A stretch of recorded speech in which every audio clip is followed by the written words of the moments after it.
अस्सलाम वालेकुम नाजरीन, मैं हूं बिलाल जफर कनाडा से। नाजरीन, इस सिलसिले की एक नई वीडियो है जिसमें आपको बताया था कि हर वीडियो से कोई वैल्यू क्रिएट करने की कोशिश की जाएगी और कोई ना कोई पॉजिटिव मैसेज देने की कोशिश की जाएगी।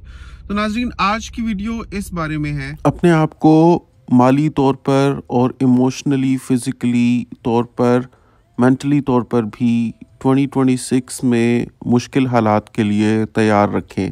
जो ख़बरें मैं सुन रहा हूँ 2026 के हवाले से वो इतनी अच्छी नहीं है, स्पेशली फाइनेंशली। मार्केट्स बहुत लोग कह रहे हैं कि क्रैश करेंगी, including housing market, including stock market, और बहुत सी इकोनॉमीज़ में टर्मोइल आने का अंदेशा है। मतलब ये कि अभी तक जो एक इक्विलिब्रियम बन चुका था, एक बैलेंस क्रिएट हो चुका था, एक जो तवाज़ुन बरकरार था सोने और डॉलर को लेकर, वो बहुत हद तक छिड़ जाने वाला है, चेंज हो जाने वाला है, जिसकी वजह से बहुत लोगों को बहुत इम्पैक्ट पड़ेगा। इस तरह का एक बहुत बड़ा इम्पैक्ट इससे पहले 2008 में देखा गया था, जब ग्लोबल फाइनेंशियल क्राइसिस आया था। जब ये क्राइसिस आता है तो दुनिया भर में ही इसके असरात को महसूस किया जाता है। ऐसा नहीं होता कि सोने, स्टॉक्स, क्रिप्टो की बात की जा रही है तो सिर्फ अमीर लोगों को ही बहुत बड़ा धचका लगेगा, बल्कि इसके असरात आम आदमी तक भी आते हैं। यहाँ तक कि वो नौकरी पेशा तबका जो सुबह काम पर जाता है, शाम को आता है और लकी बंधी तनख्वाह में अपने अखराजात पूरे करने की कोशिश करता है, उसको भी इसका इम्पैक्ट होता है। और ये चीज़ हम सोच रहे थे कि होने में कुछ वक्त लगेगा, लेकिन ये अभी से शुरू हो चुकी है। आपने देखा कि कैसे सोना दुनिया भर में दिन दुगनी रात चुगनी तरक्की करता गया है, और कैनेडियन डॉलर्स में for it to reach $5,000 an ounce was a very very big shift और माइलस्टोन। लेकिन ये 5,000 पर नहीं रुका, बल्कि ये 6,000 को टच कर गया विद इन 2 मंथ्स। तो ये बहुत ही ज़्यादा हैरत की बात है, क्योंकि सोना जब इतने कम अरसे में इतना ऊपर चला जाए तो बैक एंड पर बहुत कुछ हो रहा होता है, बहुत सी इकोनॉमीज़ चेंज हो रही होती हैं। 6,000 से थोड़ा ऊपर जाने के बाद ये बाउंस बैक हुआ है और तकरीबन 5,500 के आसपास है अभी अनाउंस।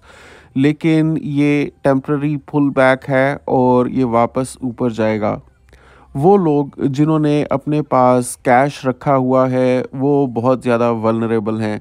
आप मुश्किल हालात के लिए तैयारी ऐसे कर सकते हैं कि अगर आपको कुछ मेजर चीज़ें ख़रीदनी हैं शॉर्ट टर्म में, आपको लगता है कि नियर फ्यूचर में आपको चाहिए होंगी, जैसे इलेक्ट्रॉनिक्स हैं या फर्नीचर है या कोई भी ऐसी चीज़ जो पाकिस्तानी रुपयों में अगर बात करें तो लाख 1.5 लाख की अभी मिल रही है, तो वो आप के पास पैसे अगर हैं तो फ़ौरन से पहले ले लें और इस डिसीजन को पोस्टपोन ना करें, क्योंकि जितना आप इसमें देर करेंगे उतना ये चीज़ें आपको महंगे दामों ख़रीदनी पड़ेंगी। दूसरा ये कि पैसे को अपने पास कोशिश करें कि कैश की सूरत में बहुत ही कम हो, क्योंकि पैसा बहुत जल्दी डीवैल्यू होता है और पेपर करेंसी यानी फ़ियाट करेंसी की कोई अहमियत नहीं रहती वक्त के साथ। अगर तो आपको कोई प्रॉपर्टी ख़रीदनी है, क्योंकि घर तो हर बंदे को चाहिए ही होता है, तो बहुत छान-बीन कर, देख-भाल कर प्रॉपर्टी में इन्वेस्ट करें, क्योंकि इस मार्केट में बहुत बड़े-बड़े मगरमच्छ बैठे हुए हैं और बहुत हेरा-फेरी करने वाले लोग बैठे हुए हैं। ऐसा बहुत लोगों के साथ होता है कि बजाय इसके कि इन्वेस्टमेंट की वजह से उनका फ्यूचर सिक्योर हो, वो असल ज़र से भी जाते हैं। वैसे भी रियल एस्टेट ऐसी मार्केट है जिसमें लोगों को आम तौर पर तजर्बा नहीं होता, क्योंकि इट्स नॉट एवरी डे और every other day that we buy plots और होम्स। ये ज़िंदगी में एक दफ़ा या ज़्यादा से ज़्यादा 5-6 दफ़ा करने वाला काम होता है, तो लोगों का इतना ध्यान नहीं होता इस तरफ। जब ज़रूरत पड़ती है या जब कभी पैसे इकट्ठे होते हैं, तभी एक सरसरी सी रिसर्च करके इन्वेस्ट कर देते हैं। आम तौर पे लोग ये करते हैं कि अगर किसी पर उनको भरोसा होता है तो उसके मुंह के पीछे या उसकी बात के पीछे किसी जगह पर इन्वेस्ट कर देते हैं। लेकिन याद रखिए, कोई आपका दोस्त नहीं है। अगर आपने खुद अपनी रिसर्च नहीं की हुई, अपना होमवर्क नहीं किया हुआ, तो you are very vulnerable to losses, और किसी भी मगरमच्छ के लिए आप बहुत ही सॉफ्ट टारगेट होंगे, बल्कि स्वीट डिश की तरह से होंगे।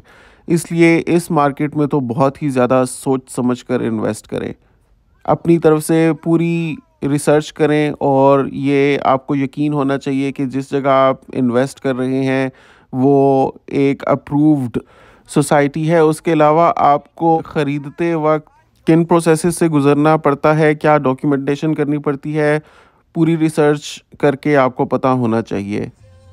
अगर आपके ऐसे हालात चल रहे हैं कि बिल्कुल बचत नहीं हो रही लेकिन आपकी ज़रूरियात पूरी हो रही हैं, तो भी मायूस होने की ज़रूरत नहीं है, क्योंकि बहुत लोगों से आप फिर भी बेहतर हैं, क्योंकि उनके पास अगर इकट्ठा हुआ हुआ है तो भी वो इकट्ठा हुआ हुआ उनको नसीब नहीं होना, क्योंकि इतनी वोलेटाइल है मार्केट। और किसी भी जगह अगर लोग इन्वेस्ट कर रहे हैं तो फ्यूचर उनका उस रिस्पेक्ट से सिक्योर है या नहीं, कुछ यकीन से कहा नहीं जा सकता। इसलिए जो चीज़ें आपको चाहिए वो लेकर रखें। अगर उसके बाद कोई सरप्लस पैसे बच जाते हैं ज़कात सदका देने के भी बाद, तो फिर आप इन्वेस्ट करने का सोचें। अगर आपके बेटे या बेटी की शादी करीब आ रही है तो बिल्कुल उसमें आपको फजूल खर्ची करने की ज़रूरत नहीं है। फजूल खर्ची से मुराद है 1.5-2 लाख रुपए का मेकअप, 6-7 लाख रुपए का दुल्हन का जोड़ा, और 1-1.5 लाख की दूल्हे की शेरवानी, लाख रुपए का फ़ोटो सेशन, और 15 लाख रुपए का वेन्यू और खाना वगैरह। कम से कम पैसे खर्च करें, ज़रूरत के लोगों को बुलाएं, दिखावा करने की कोई ज़रूरत नहीं है।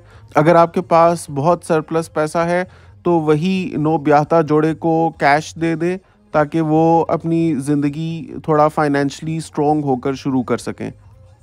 जितना ज़्यादा आप लोगों के दबाव में आकर दिखावा कर कर के शादी करते हैं, उतना ही एक नेगेटिव प्रेसिडेंट सेट कर रहे होते हैं। और आजकल की जवान नस्ल तो इतनी शॉर्ट टेम्पर्ड है कि पता ही नहीं होता कि कौन सी शादी चलनी है। इसलिए शादी से पहले अपने बच्चों को शादी का मतलब समझाएं। I've touched upon a few random topics on this video।